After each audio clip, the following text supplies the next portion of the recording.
रविवार दिनांक 11 ऑगस्ट 2024 रोजी रोटरी क्लब ऑफ डोंबिवली डायमंड्सचा छत्री वितरण प्रकल्प यशस्वीरित्या पार पडला. घरकाम करणाऱ्या बायका व रोजंदारी मजूर यांना छत्र्यांचे वाटप करण्यात आले. Project chairman ag Rotarian doctor Rajesh Vinayak Kadam यांनी छत्र्या स्पॉन्सर केल्या. त्यांनी या प्रकल्पाचे उद्दिष्ट सांगितले. अध्यक्ष रोटेरियन जगदीश तांबट यांनी रोटरी क्लबबद्दल माहिती सांगितली. रोटेरियन संजय कागदे यांनी सर्व कामगारांचे उपस्थित राहिल्याबद्दल आभार मानले.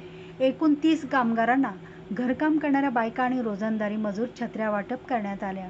अध्यक्ष Rotarian Jagdish Tambat, AG Rotarian Rajesh Kadam, club trainer Sanjay Kagde, first lady Jayashree Tambat आणि ॲनेट केतकी तांबट या प्रकल्पाला हजर होते. अशा प्रकारे समाजातील गरजूंना मदत करण्यासाठी rotary club of Dombivli diamonds नेहमीच तत्पर असते.